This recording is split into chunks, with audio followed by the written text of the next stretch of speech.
नमस्कार, मैं रोहित शर्मा। आप मेरे साथ में हैं दिल से रोहित चैनल में। दोस्तों, ऑपरेशन सिंदूर अभी जारी है। जैसा कि आप सबको पता है, प्रधानमंत्री नरेंद्र मोदी और सेना के बड़े ऑफिसर्स लगातार कहते रहे हैं कि ऑपरेशन सिंदूर अभी समाप्त नहीं हुआ है, ऑपरेशन सिंदूर जारी है। और अगर ऑपरेशन सिंदूर जारी है तो जाहिर तौर पर पाकिस्तान से युद्ध की संभावनाएं भी अभी बनी हुई है। लेकिन इस बीच राजस्थान में एक बार फिर से पिछले करीब 20 साल से अपनी मांगों को लेकर लड़ाई लड़ रहे, आंदोलन कर रहे गुर्जर समाज एक बार फिर से रेल पटरियों को जाम कर सकता है। कल पीलूपुरा में गुर्जर समाज की महापंचायत है। हालांकि इससे पहले गुर्जर आरक्षण संघर्ष समिति के जो अध्यक्ष हैं विजय बैंसला, उन्होंने कहा है कि सरकार से अगर सरकार का कोई प्रतिनिधि हमसे बातचीत करने के लिए आएगा तो हम बंद कमरों में बातचीत नहीं करेंगे, बल्कि यहाँ पर जहाँ पर हमारी महापंचायत होगी वहाँ पर हम गुर्जरों के बीच में बैठकर, महापंचायत के बीच में बैठकर हम सरकार से बातें करेंगे, हम बंद कमरों में बात नहीं करेंगे। और वो ये भी कहते हैं कि सरकार को सब पता है, सरकार के पास में हमारा मांग पत्र भी है और इस पूरे मामले को सरकार अच्छी तरह से जानती है, क्योंकि ये मामला अब से नहीं बल्कि पिछले कई सालों से चला आ रहा है। इसलिए अगर सरकार ये कहे कि हमारे पास में कोई जानकारी नहीं है तो ये ठीक नहीं है। इसलिए अगर कोई बातचीत करने उनके पास में आता है तो पूरे एजेंडे के साथ में आए और जिसको निर्णय लेने की क्षमता हो वो ही वहाँ पर आए, अन्यथा फिर हम अपना अगला रास्ता तय करेंगे। ये सारी बातें विजय बैंसला ने मीडिया को कही है। लेकिन दोस्तों, आप सबको पता है कि ऑपरेशन सिंदूर अभी समाप्त नहीं हुआ है, जारी है। और ऑपरेशन सिंदूर के तहत ही लगातार आपने पिछले कई दिनों में देखा होगा कि राजस्थान के कई ज़िलों में मार्क डील जैसे आयोजन किए गए हैं। और जैसा कि भरतपुर के जो एसपी हैं राहुल प्रकाश, उन्होंने भी कहा है कि इस समय गुर्जरों को सरकार गुर्जरों के साथ में बातचीत करना चाहती है, उनकी मांगों पर सरकार बातचीत करेगी। लेकिन कहीं ना कहीं जिस तरह से इस समय एक स्थिति, काफ़ी संवेदनशील स्थिति बनी हुई है पाकिस्तान के साथ में, तो ऐसे समय में आंदोलन ठीक नहीं रहेगा। अगर बातचीत के जरिए आंदोलनकारी गुर्जर समाज इस मामले का समाधान निकालते हैं तो यह अच्छा रहेगा, क्योंकि कभी भी किसी भी समय रेल पटरियों की ज़रूरत पड़ सकती है भारतीय सेना को भी। और ऐसी अवस्था में रेल पटरियों पर बैठना या फिर आंदोलन करना किसी भी समाज के लिए ठीक नहीं रहेगा। ये सारी बातें राहुल प्रकाश ने गुर्जर आरक्षण संघर्ष समिति के जो पदाधिकारी हैं उन तक भी अपना मैसेज पहुंचाया है, उनके साथ में उनकी बातचीत भी हुई है। लेकिन विजय बैंसला इस बार पूरी तरह से तैयार है आंदोलन करने के लिए। लेकिन आप सबको पता है कि विजय बैंसला भारतीय जनता पार्टी के नेता हैं, कर्नल किरोड़ी सिंह बैंसला के बेटे हैं।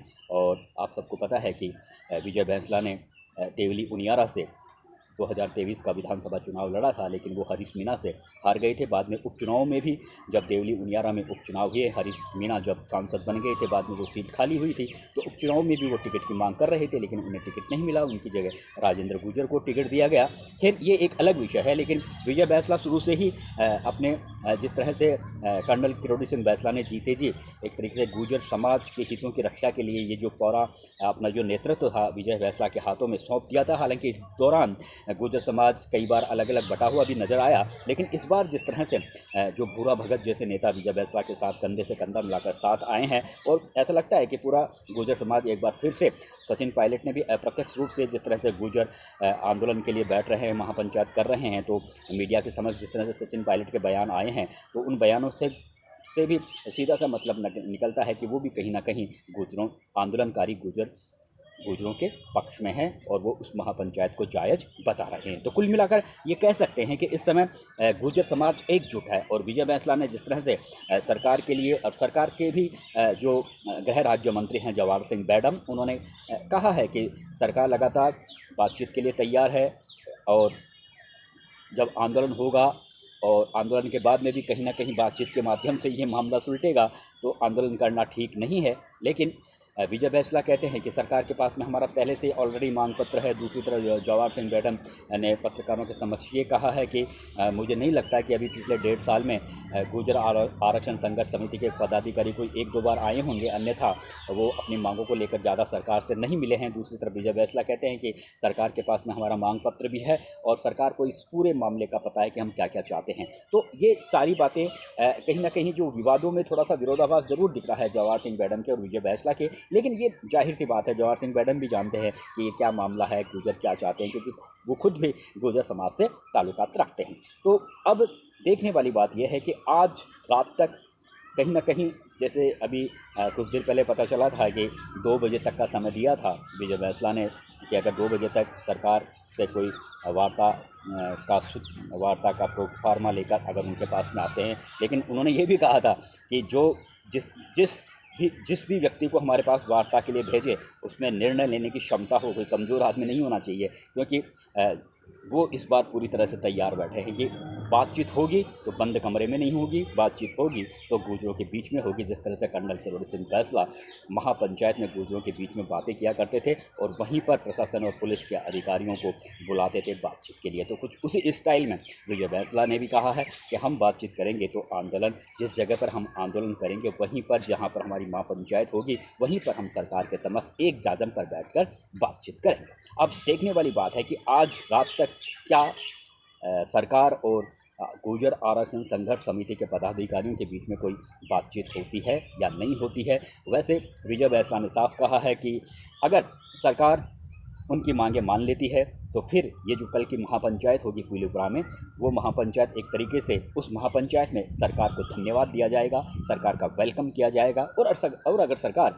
उनकी मांगें नहीं मानती है तो फिर हम अगला कार्यक्रम एक तरीके से हम आंदोलन की रूपरेखा तैयार करेंगे और हो सकता है कल से ही एक तरीके से उनका आंदोलन शुरू भी हो जाए।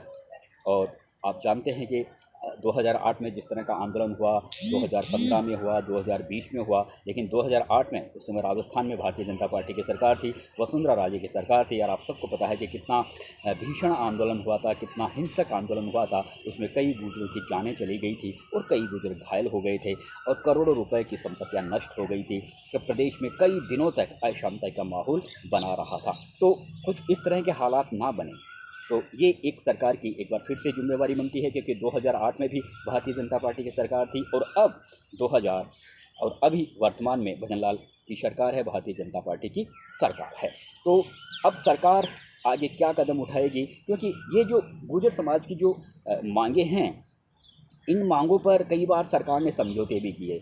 पिछली गहलोत सरकार ने भी 2019 में 2020 में समझौता किया और कहा कि गुर्जर, राय का रेवाड़ी, बंजारा, ये जो गाड़िया लुहार, ये जो कुछ जातियाँ थी, उनको 5% आरक्षण देने की, विशेष 5% आरक्षण देने की बात कही थी। और ये जो आरक्षण था ये 50% ओबीसी आरक्षण के अतिरिक्त था। लेकिन उस फार्मूले पर या फिर उस समझौते पर भी अभी तक अमल नहीं हुआ है। ये इस तरह की बातें गुर्जर समाज के गुर्जर आंदोलन संघर्ष समिति की ओर से कहा जा रहा है। इसके अलावा उस समय गहलोत सरकार ने भी जो गुर्जर आंदोलन के दौरान जिन जिन के खिलाफ मामले दर्ज हुए थे, उन मामलों को भी वापस नहीं लिया गया है। और उस समय ये समझौता भी किया गया था कि गुर्जर आंदोलन के दौरान जो मारे गए हैं उनमें परिजनों में से किसी को नौकरी दी जाएगी, मुआवजा दिया जाएगा। ये तमाम तरह की उनकी जो मांगे हैं वो मांगे अभी पूरी नहीं हुई है। तो वो विजय बैंसला का यही कहना है कि सरकार उनसे समझौता करती है और समझौते पर सहमति भी हो जाती है, लेकिन उस पर अमल नहीं होता। कुछ 1-2 बिंदुओं पर अमल कर दिया जाता है और फिर अधिकांश बिंदुओं को छोड़ दिया जाता है। तो ये बराबर हो रहा है, ये उसी समय से हो रहा है, यानी 2008 से लेकर अब तक यही होता रहा है कि चाहे किसी भी पार्टी की सरकार हो, समझौता करती है। गुर्जर जब सड़कों पर आता है, आंदोलन करता है, तो आंदोलन के स्वरूप को देखकर सरकार कहीं ना कहीं बैकफुट पर आती है, समझौते करती है। लेकिन जिन जिन बिंदुओं पर समझौता होता है उन तमाम बिंदुओं पर सरकार उस पर अमल नहीं करती, उनमें से कुछ बिंदुओं पर अमल करती है, जिसकी वजह से गुर्जर समाज खुद को ठगा हुआ महसूस करता है। ये बातें हैं, ये पीड़ा है विजय बैंसला की और गुर्जर आरक्षण संघर्ष समिति के पदाधिकारियों की। सरकार समझौता कर लेती है लेकिन पूरे बिंदुओं पर अमल नहीं करती। तो इस बार पूरी तरह से ठान रखी है कि जो भी समझौता होगा उस पर अमल होना चाहिए। पूरा प्रोफार्मा, पूरा मांग पत्र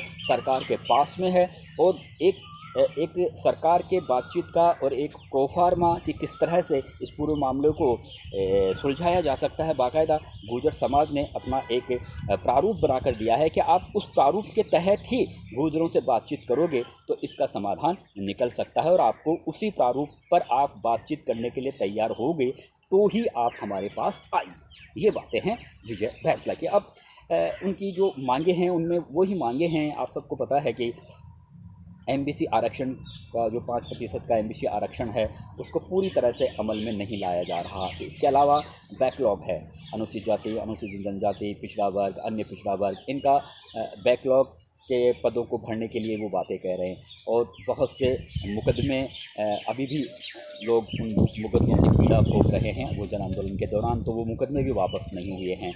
तो ये जो उनकी सारी और एक वो भी है कि जिस तरह से पिछली गहलोत सरकार में देवनारायण बोर्ड का गठन किया गया था, तो देवनारायण बोर्ड में भी ऐसी बहुत सी कमियां हैं, बहुत सी जो बिंदु हैं, बहुत सी जो योजनाएं हैं उनको ठीक तरह से क्रियान्वयन नहीं हो रहा। यानी देवनारायण बोर्ड का आपने गठन तो कर दिया, लेकिन जिस मकसद के लिए आपने गठन किया उस मकसद कहीं ना कहीं सफल होता हुआ नहीं दिख रहा है, क्योंकि वो सिर्फ एक नाम का देवनारायण बोर्ड बनकर रह गया है। तो ये तो उसमें जो देवनारायण बोर्ड में भी को लेकर भी कि इसका ठीक तरह से संचालन किया जाए, इसका ठीक तरह से क्रियान्वयन किया जाए, जिस उद्देश्य के लिए ये बोर्ड बनाया गया है गुर्जर समाज के की रक्षा के लिए, हितों के लिए, तो कम से कम इस बोर्ड में आपने गठन तो कर दिया, लेकिन इसका ठीक तरह से क्रियान्वयन हो तो इस पर भी पूरा फोकस है गुर्जर समाज का। लेकिन जो मुख्य मांगे हैं वो यही है कि गुर्जर आंदोलन के दौरान जो मुकदमे हुए हैं उनको वापस लिया जाए,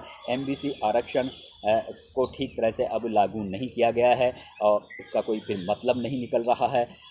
तो ये एक प्रमुख मांग है गुर्जरों की कि पिछड़ा वर्ग ये जो 5% जो आरक्षण देने की बात गहलोत सरकार ने भी जो समझौता किया था, ओबीसी आरक्षण से अतिरिक्त 5% आरक्षण गुर्जरों को, राय का रेवाड़ी, बंजारा, गाड़िया, लोहार और 1-2 जातियाँ और थी, इनको 5% एक्स्ट्रा आरक्षण देने की बात कही थी। और उन्होंने ये कहा था कि अभी जो ये भर्तियाँ निकली हुई है इनमें भी 5% आरक्षण दिया जाएगा, लेकिन उसका ठीक तरह से अमल नहीं हो रहा। ये बातें हैं विजय बैंसला की। तो ये जो तमाम तरह की जो मांगे हैं उनको लेकर अब आज की रात क्या होगी, या शाम तक या फिर रात को सरकार और गुर्जर समाज के प्रतिनिधियों के बीच में अगर कोई बातचीत होती है और कोई रास्ता निकलता है, दोनों पक्ष सहमत हो जाते हैं, तो कल की जो महापंचायत होगी, कल महापंचायत तो होगी, करीबन 10,000 लोगों के आने का वहाँ पर दावा किया जा रहा है। तो अगर सरकार बात मान लेती है गुर्जर समाज की, तो फिर वो जो महापंचायत होगी वो एक तरीके से सरकार को धन्यवाद देने के लिए आयोजन किया जाएगा उस महापंचायत का, यानी धन्यवाद महापंचायत होगी। और अगर सरकार नहीं मानती है तो फिर ऐसा भी हो सकता है कि कल से ही गुर्जर समाज सड़कों पर हमें नज़र आए, और अगर गुर्जर समाज सड़कों पर नज़र आता है तो कहीं ऐसा नहीं हो जाए कि जिस तरह से कर्नल किरोड़ी सिंह बैंसला आज हमारे बीच में नहीं है, लेकिन 2008 में जिस तरह का वातावरण राजस्थान में बना था, अगर उस तरह का वातावरण अब इस समय बनता है तो ये कहीं ना कहीं राजस्थान की पब्लिक के लिए ठीक नहीं रहेगा, आंतरिक सुरक्षा के लिए ठीक नहीं रहेगा, क्योंकि भारत और पाकिस्तान के बीच में अभी भी टकराव के हालात बने हुए हैं, ऑपरेशन सिंदूर जारी है। और अगर ऐसी अवस्था में अगर रेल पटरियों को, सड़क यातायात को किसी भी तरह का कोई नुकसान होता है तो वो फिर बहुत सी समस्याएं हमारे साथ, वो जो समस्याएं हैं वो इतनी जटिल समस्याएं हैं कि उनको हाथों हाथ उसका निस्तारण भी नहीं हो पाएगा, और ये कहीं ना कहीं फिर आंतरिक व्यवस्था ज़बरदस्त तरीके से बिगड़ सकती है। तो कहीं ना कहीं राजस्थान सरकार और आंदोलनकारी गुर्जरों को इस समय एक जाजन पर आना चाहिए और शांतिपूर्वक तरीके से मामला सुलझ जाए, यानी गुर्जर भी राजी हो जाए और सरकार भी सहमत हो जाए, तो फिर फूल खिले गुलशन गुलशन की स्थिति राजस्थान में हो सकती है। अन्यथा जैसा कि विजय बैंसला के तेवर काफ़ी गर्म है और पूरा गुर्जर समाज इस समय एकजुट नज़र आ रहा है, तो फिर आंदोलन के विकराल रूप लेने में भी कोई ज़्यादा समय नहीं लगेगा। नमस्कार।